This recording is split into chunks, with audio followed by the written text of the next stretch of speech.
दोस्तों, आईएएस का written exam जितना मुश्किल होता है उससे कहीं ज्यादा मुश्किल आईएएस का इंटरव्यू होता है। आईएएस के इंटरव्यू में कैंडिडेट से जो सवाल पूछे जाते हैं, कैंडिडेट्स को अपनी सूझबूझ से उसका सही जवाब देना होता है। लेकिन इस इंटरव्यू की कड़ी तैयारी करने वाले कैंडिडेट को भी इस इंटरव्यू को पास करने में काफी प्रॉब्लम्स फेस करनी पड़ती है। दोस्तों, आज की वीडियो में हम ऐसे ही कुछ सवाल के बारे में डिस्कस करने वाले हैं जो आईएएस के इंटरव्यू में पूछे जाते हैं।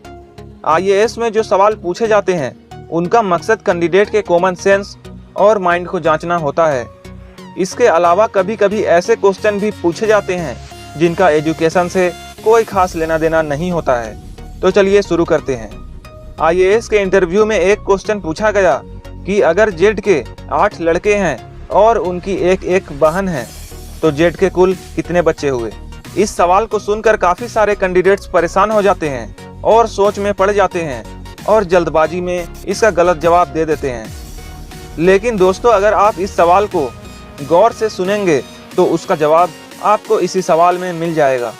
इसका जवाब है जेड के कुल 9 बच्चे हुए, क्योंकि 8 लड़के हैं और उनकी एक बहन है तो कुल मिलाकर 9 बच्चे हुए। एक क्वेश्चन पूछा गया, अगर आपको इन 3 कमरों में भेजा जाए तो आप किस कमरे में जाना पसंद करेंगे। इनमें 3 ऑप्शन दिए गए थे।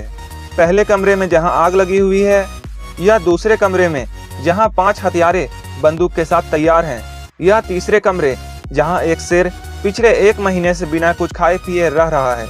इस सवाल को सुनकर कुछ कैंडिडेट काफी घबरा जाते हैं और इसका सही जवाब नहीं दे पाते हैं। लेकिन इसका सही जवाब है तीसरा कमरा, जहां एक शेर पिछले 1 महीने से बिना कुछ खाए पिए रह रहा है, क्योंकि यहाँ तीसरा कमरा ही सबसे ज्यादा सिक्योर है। क्योंकि शेर बिना कुछ खाए पिए सिर्फ 2 हफ्तों तक जिंदा रह सकता है और इस सवाल के अनुसार शेर 1 महीने से भूखा है। इसका मतलब यह है कि शेर अब मर चुका होगा। एक सवाल पूछा गया, एक बच्चा पाकिस्तान के लाहौर में पैदा हुआ लेकिन फिर भी वो पाकिस्तानी नहीं है, ऐसा क्यों। इस तरह के सवाल सुनकर कुछ कैंडिडेट को लगता है कि ये हार्ड क्वेश्चन है और वो डीप में चले जाते हैं और गलत उत्तर दे देते हैं। लेकिन इसका जवाब बिल्कुल ही हार्ड नहीं है, क्योंकि वो बच्चा 1947 से पहले पैदा हुआ था और 1947 से पहले लाहौर भी इंडिया में ही था।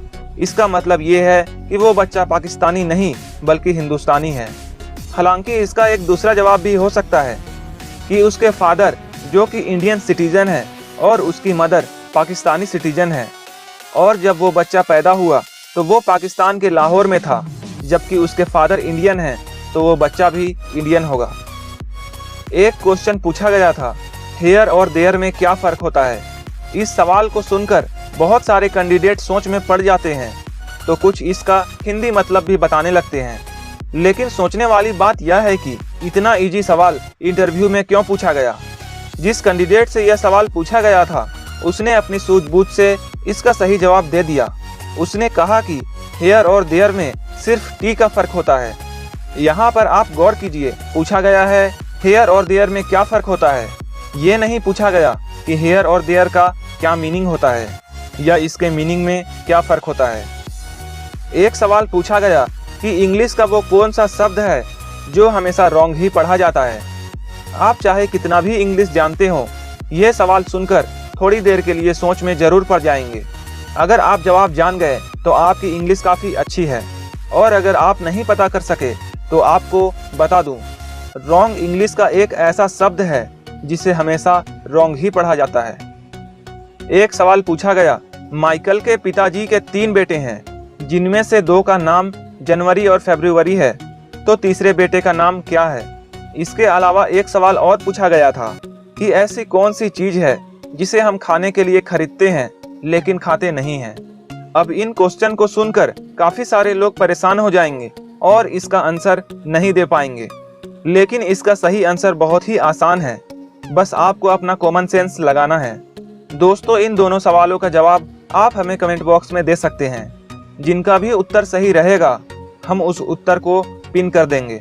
अगर आपको ये जानकारी अच्छी लगी तो वीडियो को लाइक करें, शेयर करें, साथ ही चैनल को सब्सक्राइब करके बगल वाले बेल आइकन पर भी क्लिक कर लें ताकि आने वाली वीडियोस की नोटिफिकेशन आपको मिलती रहे।